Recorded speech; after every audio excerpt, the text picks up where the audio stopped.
Senhor Jesus, Senhor, te louvamos, te agradecemos, invocamos o teu nome, pois precisamos de ti, Senhor. A nossa suficiência provém do Senhor, Senhor, toda a nossa existência, tudo que somos, Senhor, tudo que fazemos, tem um Senhor como fonte, tem um Senhor como início, tem um Senhor como meio e tem um Senhor como fim. Senhor, conduza-nos, conduza essa palavra, venha falar conosco, que não seja a palavra, Senhor, de sabedoria humana, palavra provinda de homem, mas que seja a palavra vinda do Senhor, vinda, Senhor, do teu trono. Senhor, ajuda-nos a compreender, ajuda-nos a entender, ajuda-nos a praticar aquilo que o Senhor tem nos falado. Obrigado pela tua palavra profética, obrigado, Senhor, pelo teu falar, obrigado, Senhor, porque em nada o Senhor nos desampara, em tudo o Senhor tem, Senhor, nos suprido. Ensina-nos a olhar para ti, como o autor e consumador da nossa fé. Não permita que olhemos para a nossa condição. Nós somos pecadores, nós somos falhos. Senhor, aqui, Senhor, não há ninguém perfeito. Somos todos propícios, Senhor, a erros, a quedas, mas graças ao Senhor que o Senhor não desiste de nós. Então não nos deixe, Senhor, olharmos para a nossa condição, não nos deixe, Senhor, olharmos para os nossos erros, para as nossas falhas, não nos deixe olhar, Senhor, nem mesmo, Senhor, para os nossos acertos, mas nos faça olhar, Senhor, única e exclusivamente para o Senhor como autor e consumador da nossa fé, como, Senhor, a serpente de bronze que foi erguida, Senhor, para trazer salvação ao teu povo, salvação para todo aquele que em ti fixa os olhos. Ó Senhor Jesus, ainda nós lembramos, Senhor, das famílias, da igreja, lembramos, Senhor, dos casais, lembramos, Senhor Jesus, dos irmãos, das irmãs, dos nossos jovens, dos nossos adolescentes, das nossas crianças.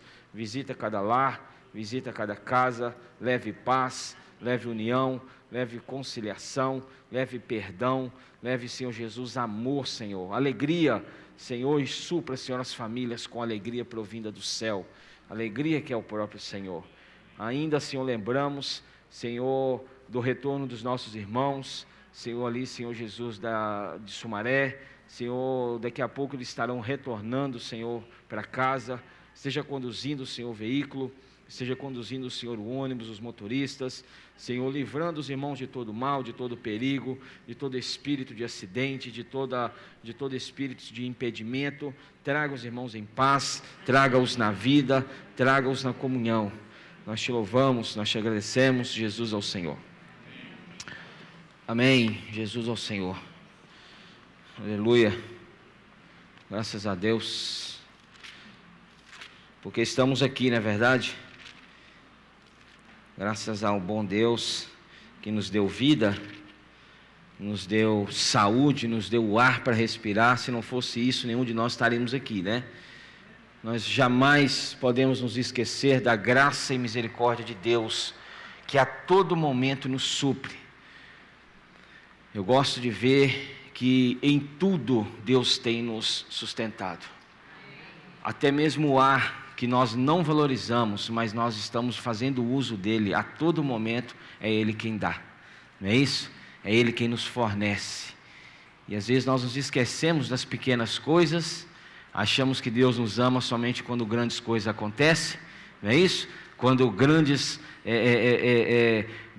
eventos ocorrem, mas nós não podemos nos esquecer de que Deus está conosco. A promessa do Senhor ali em Mateus 28, antes dele ascender aos céus, né? Deixou bem claro que Ele estaria conosco todos os dias até a consumação do século. E nós cremos que Ele está aqui nessa noite. Você diz amém para isso ou não? Amém. Aleluia, Ele está conosco. O Espírito, Apocalipse capítulo 2 nos fala que Ele passeia em nosso meio. Não é isso? No meio dos candeeiros de ouro, que são as 7 igrejas. Então Ele está conosco. Ao mesmo tempo que Ele está no seu trono no céu, Ele está dentro de nós e Ele está no meio de nós. Isso é maravilhoso. Não é isso? Só o Senhor é capaz disso, nenhum outro é capaz disso. Então, sem delongas, sem demora, nós vamos compartilhar com os irmãos o encargo do nosso alimento diário dessa semana. Semana 3 que tem como título A Serpente de Bronze. Às vezes você leu, não entendeu, às vezes você não compreendeu o que quer dizer isso aqui está lá em Números capítulo 21, não é isso? Mas tudo que a Bíblia nos mostra, principalmente no Antigo Testamento, é uma sombra do que viria a ser realidade no Novo Testamento. Você só vê o nome Jesus ou Cristo, ou Jesus Cristo, ou Cristo, você só vê esse nome começando a ser escrito, ou aparecendo na Bíblia no Novo Testamento.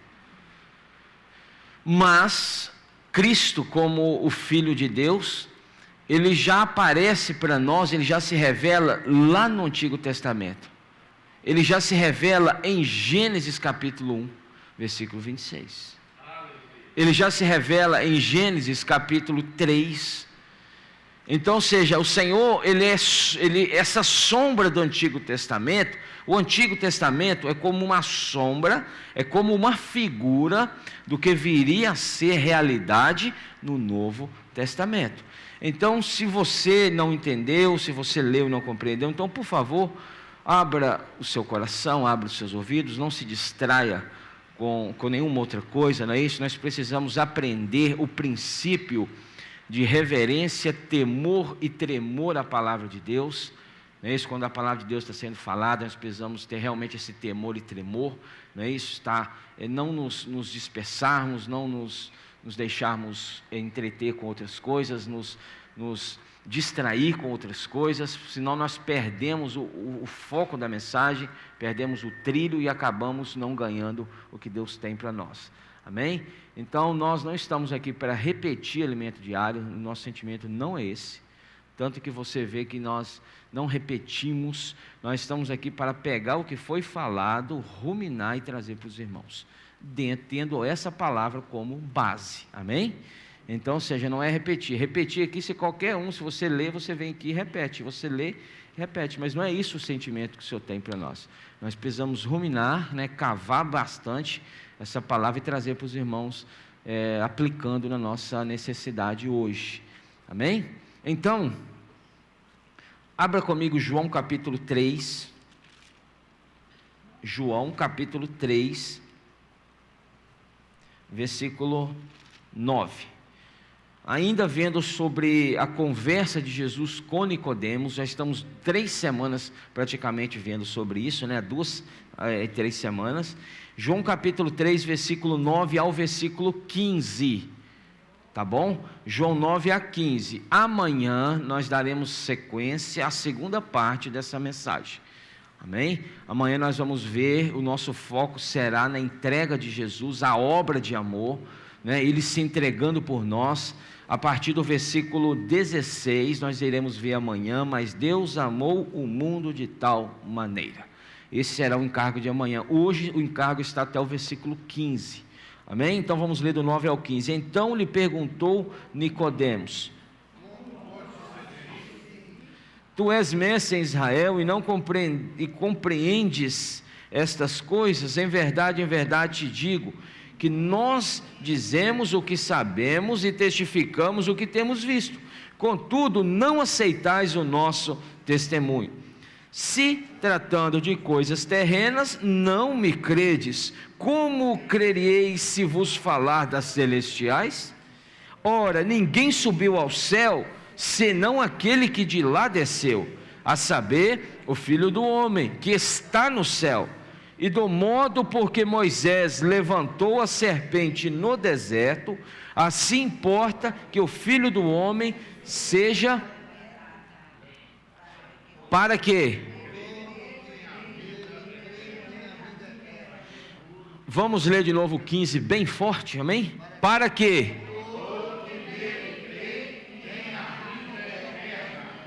Esta ainda está dentro da conversa de Jesus com Nicodemos, relembrando que Nicodemos era um mestre da lei, um homem muito culto, muito elevado, um homem com respeito dentro da comunidade judaica, um homem que fazia parte da seita dos fariseus. Já explicamos isso aqui, não vamos entrar no assunto.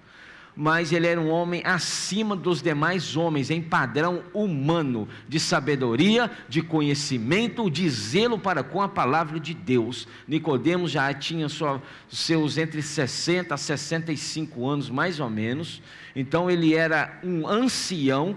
Para você entender o seguinte, presta atenção em algo: dentro da comunidade judaica, dentro da religião judaica, quanto mais velho um homem é, mais peso ele tem, mais peso a palavra dele tem, mais peso o testemunho dele tem.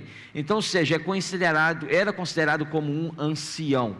Jamais você viria um judeu, principalmente dentre os fariseus, que eram os mais zelosos da lei, jamais você viria um judeu buscar conselho com o mais novo do que ele. Jesus, aqui a conversa era entre quem? Jesus e Nicodemos, cerca de 60 anos, Jesus, cerca de 30 anos.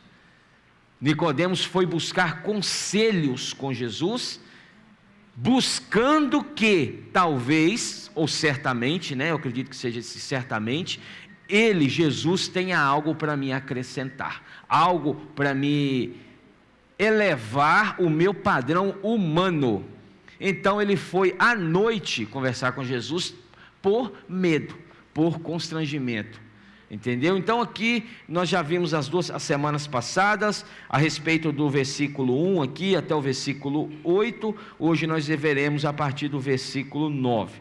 Então, aqui quando Jesus continua falando com Nicodemos a respeito do novo nascimento, nascer do alto, nascer da água, nascer do Espírito, desta necessidade que é nascer de novo. Um homem, se não nascer de novo, ele não pode nem sequer ver o reino de Deus.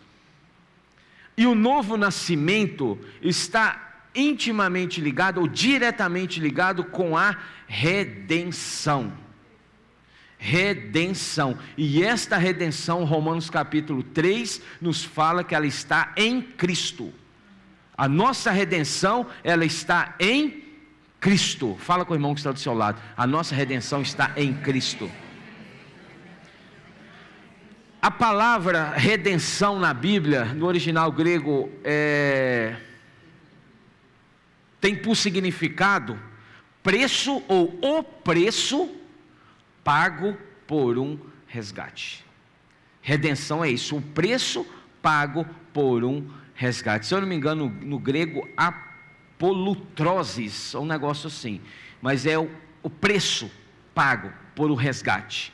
Então, ou seja, quando Jesus conversa com Nicodemos, ele fala o seguinte, versículo 11, versículo 10, Jesus faz uma pergunta para Nicodemos: tu és mestre. Lembra que antes, nos versículos anteriores, Nicodemos que chama Jesus de mestre, não é isso? Nicodemos fala: mestre, sabemos que és mestre, está lá no versículo 2, mas Jesus já fala com Nicodemos a mesma coisa no versículo 10, tu és mestre em Israel. O que era mestre? Quem era mestre? Quem era capaz de ensinar, quem tinha conteúdo, bagagem, conhecimento, experiência para passar para os demais. Então Nicodemos tinha muita experiência, Nicodemos tinha muito conhecimento, e Jesus retrata isso aqui no versículo 10, quando fala: tu és mestre em Israel e não compreendes estas coisas. Que coisas? Versículos anteriores: nascer de novo, nascer do alto, nascer da água, nascer do Espírito, entendeu? E o versículo 11, Jesus continua: em verdade te digo, que nós dizemos o que sabemos e testificamos o que temos visto, contudo não aceitais o nosso testemunho. Versículo 12, Jesus falando com Nicodemos: se tratando de coisas terrenas, não me credes, como crereis se vos falar das celestiais? Certo? Jesus está falando com Nicodemos: você não compreende sequer as coisas, não, presta atenção, não são coisas da natureza terrena. Quando Jesus fala das coisas terrenas, não é da natureza terrena, e sim coisas que acontecem na terra, entendeu? Jesus falou o seguinte, em outras palavras: se tratando das coisas que acontecem na terra, não credes, como crereis se vos falar das coisas que acontecem nos céus? Entendeu? Não é as coisas referentes à natureza terrena ou celeste, mas sim as coisas que acontecem. Versículo 13, ora, Jesus falando para Nicodemos: ninguém subiu ao céu. Agora deixa eu dar uma pausa para você aqui, vou quebrar uma religião que talvez muitos carregam até hoje. Muitos carregam até hoje. Isso é a palavra, por isso que você precisa ter a sua Bíblia em mãos, abrir, ler, marcar, porque não é eu falando, não somos nós falando, isso é a palavra de Deus. Quem subiu ao céu? Quem de lá? Então agora, quem está no céu? Somente Jesus. Não tem nenhuma outra pessoa no céu. Então, estamos falando de pessoa. No céu você encontra, Apocalipse fala que tem Deus, tem os seres viventes, tem os anciãos, tem os anjos, tem os querubins, mas nós estamos falando de pessoa. Então, neste momento, agora, só tem referente à pessoa. Só tem Jesus lá agora, porque só voltou para lá quem de lá desceu. Então todos os homens, por mais santos que foram, não estão no céu. Amém. Estão aonde, afinal de contas? Aí é um estudo bíblico, né? Estão num lugar chamado paraíso. Amém. Paraíso, amém? Então, ou seja, ninguém está no céu, senão Jesus, amém? Entendeu agora? A palavra de Deus está falando isso aí, no versículo 13, ninguém subiu, senão quem de lá desceu. Não, paraíso é outro lugar. Para o céu, aí já entra na mensagem do arrebatamento, né? Aí já é a questão dos vencedores, mas o paraíso é um lugar de descanso, onde todos que, o Evangelho de Lucas fala isso, se eu não me engano, capítulo 17, todos que de lá, todos que morreram, todos que passaram, né, pela morte, que chegaram à morte, que creram no Jesus, receberam Jesus, estão agora no lugar de descanso, ó, lugar 10, que a Bíblia fala, seio de Abraão. Até mesmo, você vê os grandes homens, Paulo, João, Pedro, nós estamos falando dos gigantes da fé, né? Estão todos nesse lugar descansando, aguardando o retorno de Jesus. Amém? Então, mas no céu, terceiro céu, morada de Deus, só há uma pessoa. Estamos falando de pessoa, Jesus. Amém? Jesus, homem. Jesus, homem. Então, versículo 14 fala o seguinte: e do modo, aqui que é o encargo da mensagem, agora que eu vou entrar na mensagem. E do modo porque Moisés levantou a serpente no deserto, assim importa que o Filho do Homem seja.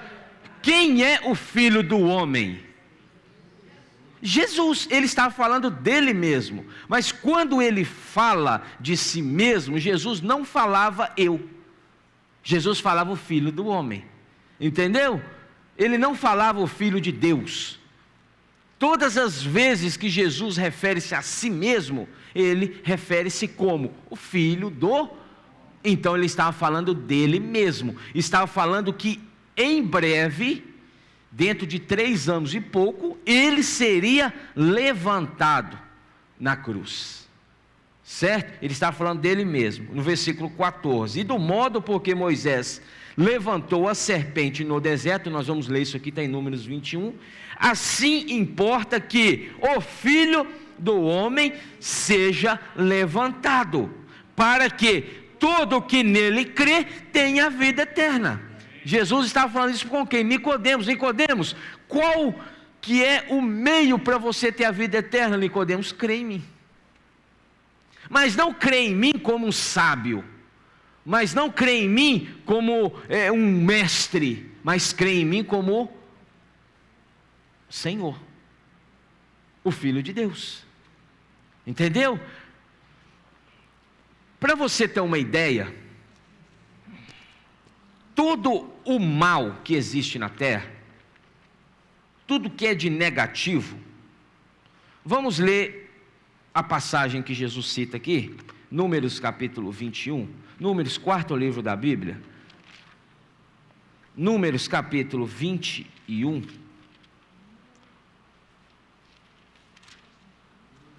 versículo 4, Números 21, 4, fala o seguinte, esta é a passagem que Jesus citou, ok? É essa passagem aqui, Números 21, capítulo 21, versículo 4, então partiram do monte Or, pelo caminho do Mar Vermelho. Quem aqui? O povo de Israel, que foi liberto do Egito, certo?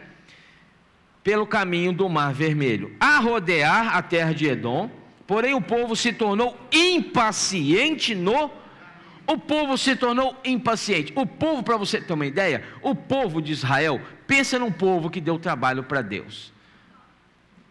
Só existe um povo que deu mais trabalho para Deus do que o povo de Israel.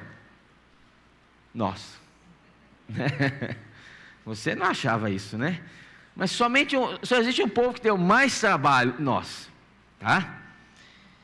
Pensa no povo que deu trabalho. O povo ficou impaciente no caminho. O povo começou a murmurar, começou a questionar, começou a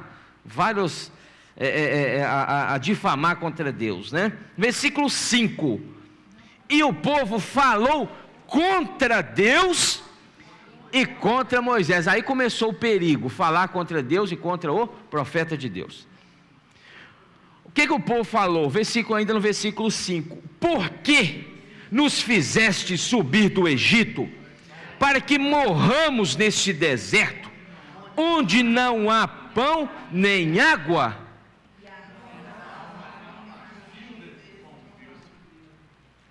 O povo falou o seguinte, olha quem é o povo. O povo falou o seguinte: por que nos fizeste subir do Egito? Irmãos, onde era o Egito? Era a escravidão do povo. O povo falou contra Deus o seguinte: por que você nos tirou da escravidão? Olha, certo? Lembra que o povo ficou cativo quantos anos no deserto, Vaninha? Vaninha é boa de Bíblia, entre 30 e 450 anos, essa é cerca de 430 a 450 anos, escravo no Egito. Mas porque o povo tinha uma boa comida, certo? E um bom, entre aspas, tratamento, o povo amava o Egito. E Deus liberta o povo do Egito para a liberdade. E o povo reclama contra Deus. O povo fala o seguinte: por que nos fizeste subir do Egito? Para que morramos neste deserto, onde não há pão nem água. O que o povo estava atrás? Pão e água. Mas Deus já tinha dado pão e água. É interessante, Deus já tinha dado pão e água. E a nossa alma tem fastio deste pão vil. Olha só que pão vil. O que seria este pão vil? O maná que Deus enviou do céu. Algo que eles nunca tinham experimentado. Nunca tinham tocado. Alguém falou, não sei, não me lembro a pessoa. Presta atenção nisso aqui agora. Alguém falou o seguinte, que o maná era comparado, que Vaninha? Aquela comida que você mais gosta. Tinha o gosto. Por exemplo, aquilo que você mais gosta, que o seu paladar mais gosta, aquilo era o maná. E chegou um momento que o povo falou o seguinte, chamou o maná de pão vil. Falou assim: nós estamos enfastiados, fastio. A nossa alma tem fastio deste pão vil. Certo? Deixa eu te perguntar, quem que agrada o homem? Certo? É complicado, não é? Mas o que Deus quer fazer? Fazer morrer a vossa natureza terrena. Porque o que causava esse tumulto aqui era a natureza terrena, era a herança de Gênesis capítulo 3, quando o homem come do fruto da árvore, do conhecimento do bem e do mal, e Deus fala, não coma, o homem desobedece e come. O que aconteceu? O pecado entrou no homem, e este pecado que habita no homem, causou esse tumulto todo aqui. E continuando, versículo 6, falou o seguinte: então o Senhor mandou entre o povo estava reclamando. Irmãos, nós precisamos aprender a reclamar menos e agradecer mais. Toda vez que vier no seu coração um sentimento de reclamação, repreenda isso em nome de Jesus. Você sabe o que Martinho Lutero disse? Martinho Lutero, quem sabe, quem conhece Martinho Lutero sabe. Sabe o que Martinho Lutero disse? A respeito da murmuração. Isso é forte, mas é real. Ele falou que a murmuração é um louvor ao diabo. É um cântico ao diabo. Então, toda murmuração é um louvor a Satanás. Então o povo estava o quê? Murmurando. Então quando vier no seu coração aquele sentimento de reclamar de tudo, está ruim, nada está bom, louve ao Senhor, envergonhe o inimigo, cante um hino, ore, irmãos, envergonhe, invoque o nome do Senhor, né? Isso você vai envergonhar o inimigo, amém? Então o povo, o que Deus fez? Então o Senhor mandou entre o povo serpentes abrasadoras. Pensa num negócio. O povo estava reclamando, o que de repente apareceu? Serpentes picando o povo. Abrasadoras, né? Refere-se a quente, a queimadura, a algo que traz calor, não é isso? Então essas serpentes elas vinham e picavam o povo, que mordiam o povo, e morreram muitos do povo de Israel. Versículo 7, veio o povo, aí o povo se arrependeu. O homem ele tem disso, ele se arrepende quando algo ruim acontece, mas quando não acontece, está tudo bem. Veio o povo a Moisés e disse: havemos pecado. Mas só reconheceu que estava pecado depois que as serpentes apareceram, né? Havemos pecado, porque temos falado contra o Senhor e contra ti, Moisés. Ora, o Senhor que tire de nós as serpentes. Ou seja, dê-nos um descanso para nós, que nós murmuramos, nós ofendemos, nós questionamos, mas faz o seguinte, já está bom. Tire de nós.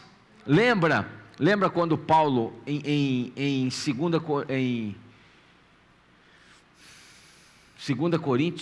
Coríntios 12, que ele ora a Deus a respeito para passar dele o espinho na carne, né?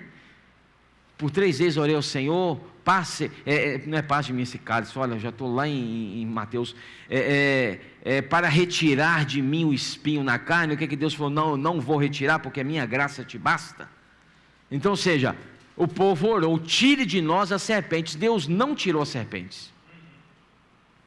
Então Moisés orou pelo povo. Versículo 8, disse o Senhor a Moisés: tira a serpente. Lembra que o que a serpente representa? Deixa marcadinho aí, eu preciso ler com você. Gênesis capítulo 3. Deixa marcado Números 21 aí, por favor, que nós vamos voltar nele. Quem é a serpente? Presta atenção nisso aqui. Versículo 1, Gênesis 3, 1. Mas a serpente, mais sagaz que todos os animais selváticos que o Senhor Deus tinha feito, disse à mulher: é assim que Deus disse? Não comereis de toda a árvore do jardim. Quem é a serpente? Ou quem a serpente representa? Satanás. Neste momento que a serpente conversa com a mulher, ainda não tinha acontecido o pecado. Mas lá no versículo 6 de Gênesis 3, fala o seguinte: vendo a mulher que a árvore era boa para se comer, agradável aos olhos, e árvore desejável para dar entendimento. Tomou-lhe do fruto e comeu, e deu também, e ele comeu. Neste momento, aconteceu o seguinte: a serpente, representando Satanás, foi e fez o que no homem? Picou o homem. Injetou no homem o seu veneno, que é o pecado. Até esse momento o homem era puro. A partir desse momento o homem foi contaminado. Certo? Volta para Números 21, para você compreender melhor agora. Versículo 8. Disse o Senhor a Moisés: retira as serpentes? Não. O que Deus falou? Então tá bom, Moisés, o povo está querendo, eu vou retirar as serpentes. Ele retirou. Lembra-se que a serpente representa o inimigo, e a picada da serpente representa o que? O pecado, certo? Então eles estavam sendo picados e estavam morrendo, porque Hebreus fala que o salário é a morte, certo? Agora você está entendendo, né, o que é a Bíblia, né? Disse o Senhor a Moisés: fazem uma serpente abrasadora, ponha-na sobre uma haste, e será que todo mordido que a mirar viverá. Deus não retirou a serpente. Deus pediu para Moisés fazer outra serpente. E essa serpente foi colocada numa haste e foi levantada.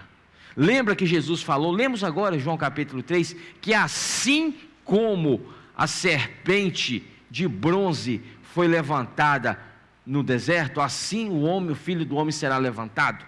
Então é o seguinte, versículo 9: fez Moisés uma serpente de bronze. O que o bronze na Bíblia representa? Julgamento, certo? O bronze na Bíblia representa julgamento. Fez Moisés uma serpente de bronze e a pôs sobre uma haste. Sendo alguém, lembra-se que as serpentes abrasadoras não foram retiradas, elas ficaram passeando ali, ficou cheio de serpente. Mas enquanto a serpente de bronze não foi levantada, o resultado do povo ser mordido era o quê? A morte. Não tinha outro caminho, não tinha outro fim. Foi mordido, morto. Foi mordido, morria. Foi mordido, morria. Mas a partir do momento que a serpente de bronze foi levantada, aí existia uma nova chance, a vida. Porque todo aquele que fosse mordido, embora tivesse a sentença de morte, quando eles olhavam para a serpente de bronze, que representando Cristo, eles viviam, eles não morriam. Você está entendendo? Porque é o seguinte, meu irmão, deixa eu te explicar uma coisa. Aí eu não terminei. Sendo alguém mordido por alguma serpente, se olhava para a de bronze, sarava. O que Jesus falou com Nicodemos? Assim como a serpente de bronze foi levantada por Moisés no deserto, assim importa que o Filho do Homem seja levantado, para que todo aquele tenha a vida eterna. Então, o caminho que Deus deu para o povo não era retirar a serpente, era levantar aquele que era capaz de tratar com o veneno da serpente. Porque uma vez que lemos aqui em Gênesis 3, não lemos? Versículo 6, que a mulher comeu e deu ao marido e ele, nesse momento, o pecado entrou no homem. Hoje, deixa eu falar um negócio para você, hoje o pecado habita em todo homem. Ah não, mas em mim não. Deixa eu te fazer uma pergunta agora. Talvez alguns, ou não estou falando entre nós aqui, tá? Mas muitos se acham como Nicodemos, né? Eu não tenho nenhum defeito, eu não tenho nada de negativo, eu sou acima dos demais, não é isso? Então eu não tenho pecado. Você quer ver, quem estava aqui quando acompanhamos foram mais de 20 mensagens, se eu não me engano, no livro de Jó. Jó se achava o cara. O livro de Jó, o foco do livro de Jó não é superação, como muitos pregam. Jó não blasfemou, Jó perdeu família, perdeu bens, perdeu saúde, e paciência, perseverança, não é isso? Fidelidade a Deus, muitos pregam isso, mas o foco do livro de Jó não é esse. O foco do livro de Jó é mostrar para o homem quem ele é, porque Jó até em um determinado momento, ele permaneceu firme. Ele não abriu a boca, ele não murmurou, perdeu bens, ele ficou calado, louvou a Deus, perdeu família, ele louvou a Deus, perdeu saúde, ele louvou a Deus, mas no momento, meu irmão, em que um amigo de Jó, que eu não me lembro se ele eu confundo aquela turma ali ainda, quando o amigo de Jó chegou perto dele, ele falou assim: Jó, presta atenção, você está desse jeito aí porque você pecou. Meu irmão, quando falou isso, Jó já mostrou quem ele era, o que tinha dentro dele, a ponto de acusar Deus de injusto, se pondo de justo, certo? Então, uma vez que o homem pecou lá no Éden, Aninha, todos os que nasceram com a herança do pecado, meu irmão. Hoje eu e você, o pecado está aqui, ó. Brinca comigo, brinca com você para ver. Irmãos, alguém falou uma vez que nós não somos fáceis. Todos nós temos um ponto fraco, e se tocar nele, vai manifestar o bemote e o leviatã que está aí dentro. Não o bemote, mas o leviatã, que é o que fala no livro de Jó. Agora abra comigo, eu quero ler com você, que o pecado passou a habitar no homem. Eu falei isso, não falei? Mas aonde que está isso? Abra Romanos capítulo 7.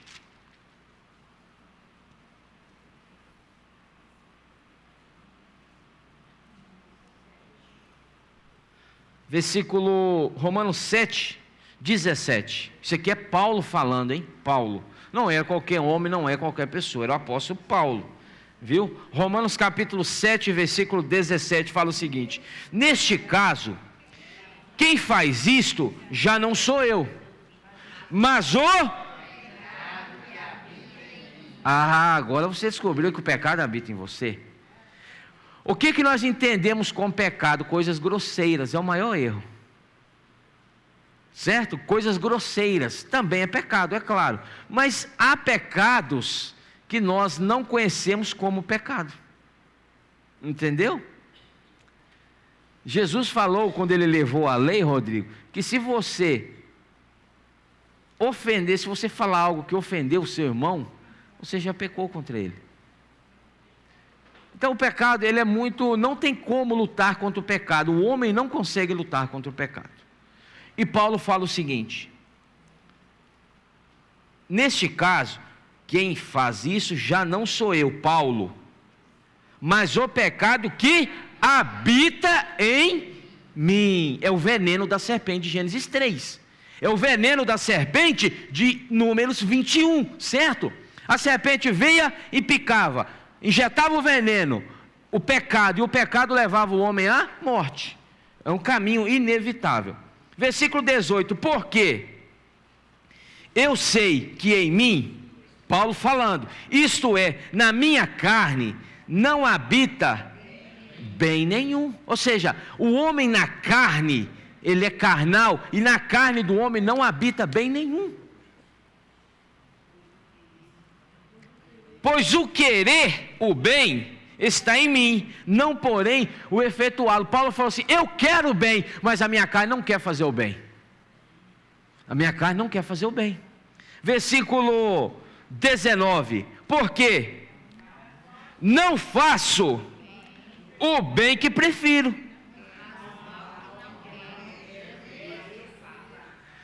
Paulo fala: eu não consigo, o meu corpo, a minha carne, não consegue fazer o bem que eu quero fazer, mas o mal que eu não quero, a minha carne faz. Este é o pecado, certo? Tem mais, versículo 20, mas, se eu faço o que não quero, já não sou eu quem o faz, e sim, o pecado, novamente ele falando que nem nós habita o pecado. Versículo 21, então, ao querer fazer o bem, porque no tocante ao homem interior, tenho prazer, todos nós, presta atenção aqui, todos nós, se você perguntar se você gosta da palavra de Deus, de ler, eu acredito que todos nós falamos, não, eu gosto. O homem interior gosta das coisas de Deus, mas a carne não gosta. Certo? O seu homem interior, quer ver uma coisa? Quer ler Bíblia, né? Quer desfrutar do Senhor. Mas o que a carne faz? Logo já te dá um sono. O homem interior quer o quê? Eu quero ler. Agora, você entender o que é isso na prática. O que o homem interior quer? Agora eu vou orar, filho, né? Agora eu vou ler a Bíblia. Você quer, o homem interior quer. Mas o que a carne faz? É um sono, meu irmão. Alguém falou que a Bíblia ela é um dos melhores soníferos. Para outra coisa, está desperto, né? Ativo. Vai ler para você ver. É um sono. O que é isso? É o que Paulo fala. É prático isso aqui. Agora você entender, tá? Porque no tocante ao homem interior, versículo 22, tenho prazer na lei de Deus, mas vejo nos meus membros outra lei, que guerreando contra a lei da minha mente, me faz prisioneiro da lei do pecado que está nos meus membros. Então Paulo fala de uma guerra, guerreando, dentro de nós há uma guerra. Dentro de nós, você que creu no Senhor, invocou o nome do Senhor, você que recebeu o Senhor, você tem a vida de Deus dentro de você.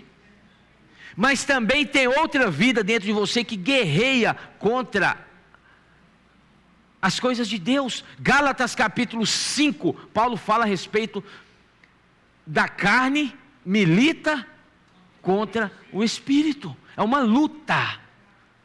Deus quer você, mas a carne quer você também. Certo? Há uma luta. Aí Paulo falou o seguinte: acabou para mim. Não tem mais saída, não tem mais esperança para mim. Quando ele fala no versículo 24: desventurado homem que sou, quem me livrará? Por que Paulo falou isso? Porque ele falou assim: o meu corpo é só morte, porque a serpente me picou.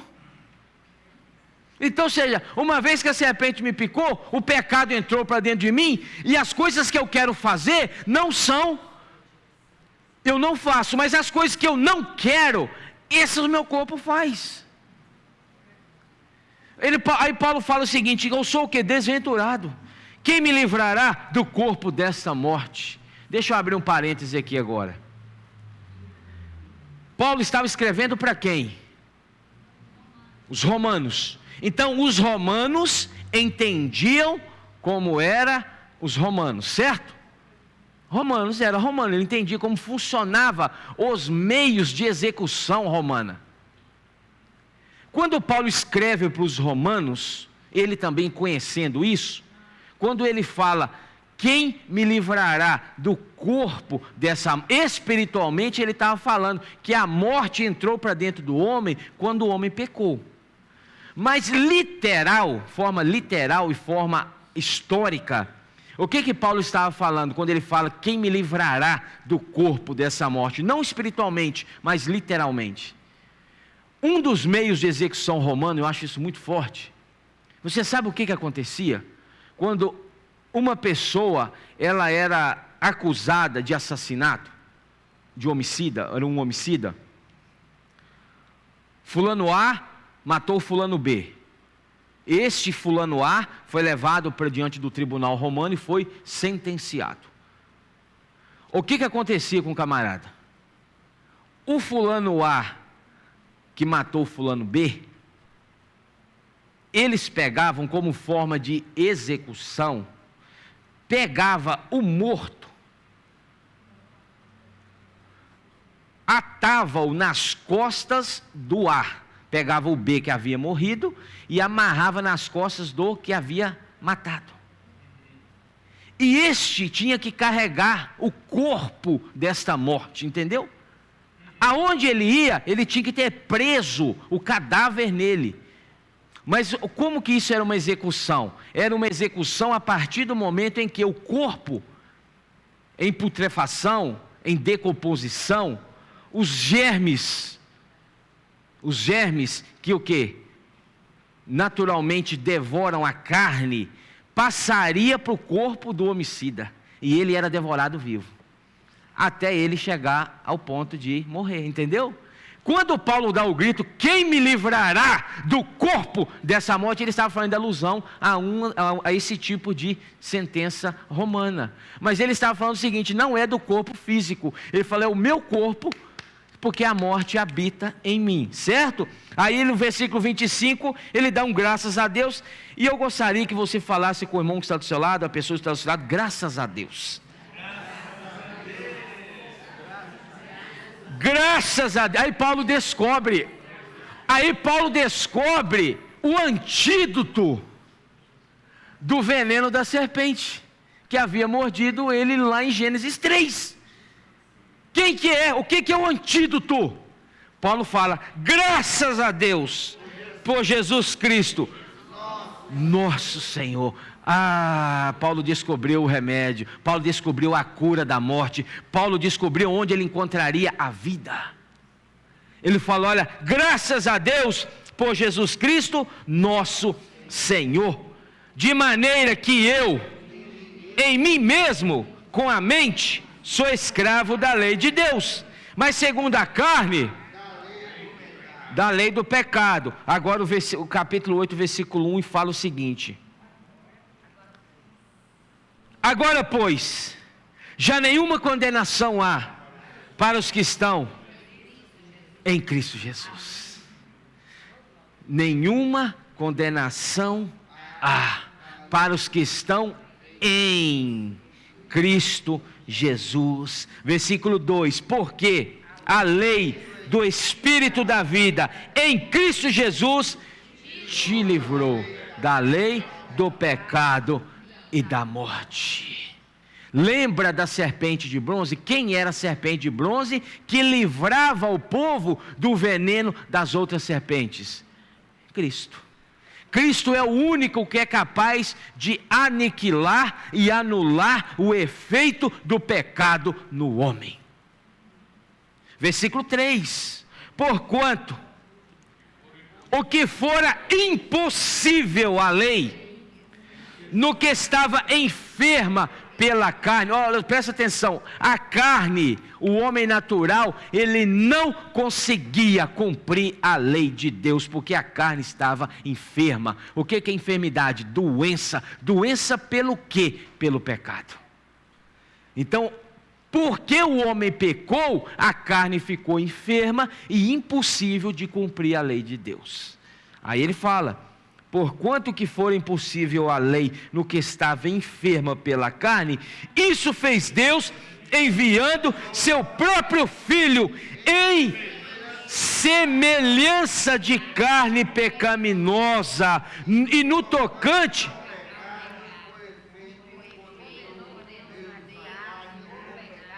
olha só, isto fez Deus enviando o seu próprio Filho, em semelhança, presta atenção, semelhança não é igual. Quando você olhava para Jesus, você via literalmente um homem físico, igual a nós. Mas a diferença de Jesus para qualquer outro que existiu, era que nele não havia pecado. Ele era semelhante, mas nele não havia pecado. Em semelhança à carne pecaminosa e no tocante ao pecado, e com efeito condenou Deus na carne Condenou Deus na carne de quem? Sua? Minha? Não, de Jesus. Quando Jesus estava pendurado na cruz, Deus condenou na carne de Jesus o pecado que ele não tinha. Então, quando ele condena na carne de Jesus, era o pecado de quem? Meu e seu. Era o veneno da serpente que havia nos picado. Entendeu? Deixa para você entender mais um pouquinho, e eu já vou concluir também. Abra comigo 2 Coríntios, um pouquinho para frente aí. 2 Coríntios, capítulo, deixa eu ver aqui, capítulo 5. 2 Coríntios, capítulo 5, versículo 21. 2 Coríntios 5, 21, fala o seguinte: aquele, quem? Jesus, que não conheceu, então Jesus não conheceu pecado, ele o fez, não que ele tinha, mas o fez pecado por nós, para que nele fôssemos feitos justiça de Deus. Jesus não tinha pecado, mas naquele momento, deixa eu te explicar rapidinho aqui.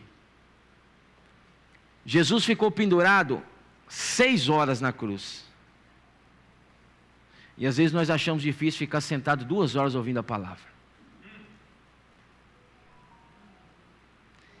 Ele ficou não numa cadeira confortável, com ar condicionado. Não, ele ficou numa cruz, com as mãos e os pés presos no madeiro.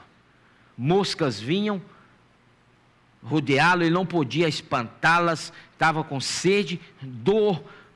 Ali ele estava, o seu sangue estava sendo aos poucos, vertido.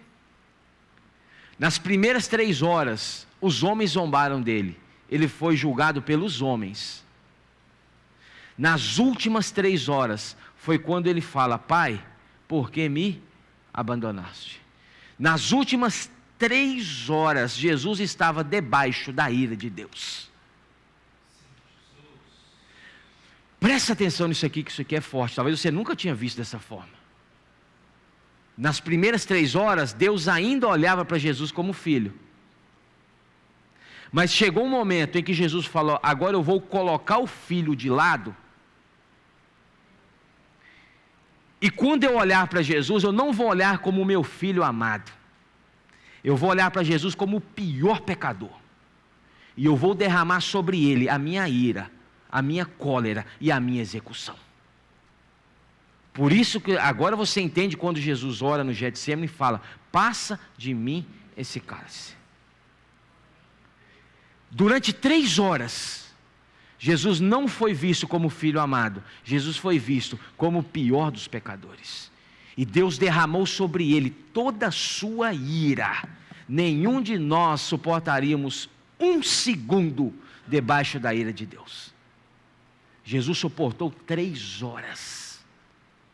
Por mim e por você. E o que ele nos pede em troca disso? Nem para que nós crescemos nele.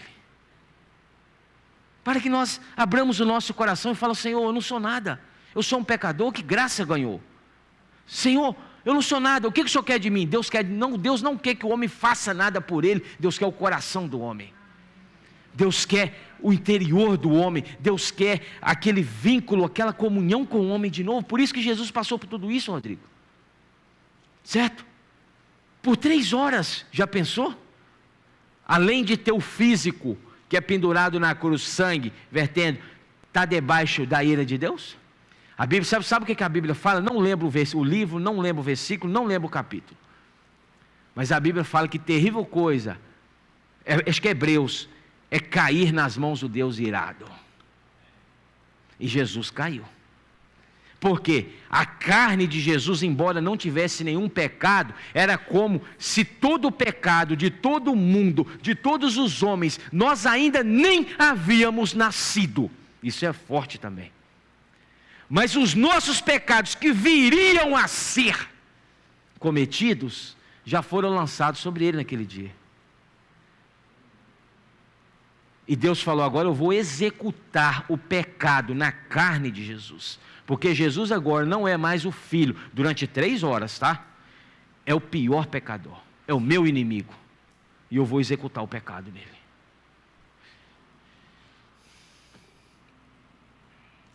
Rapidinho, já vou encerrar aqui. Hebreus 4. Rapidinho comigo, Hebreus capítulo 4. Amanhã nós vamos dar continuidade, viu? Hebreus capítulo 4. Então não perca a reunião de amanhã, amém? Amanhã vamos ter o partir do pão, a ceia do Senhor, tá? Então não deixe de participar conosco. Hebreus capítulo 4, versículo 15. Tendo, pois, a Jesus, o 14 também. Tendo, pois, a Jesus, o Filho de Deus, como grande sumo sacerdote, que penetrou os céus, conservemos firme a nossa confissão. Porque não temos sumo sacerdote que não possa compadecer-se das nossas fraquezas. Antes foi ele tentado em todas as coisas à nossa semelhança.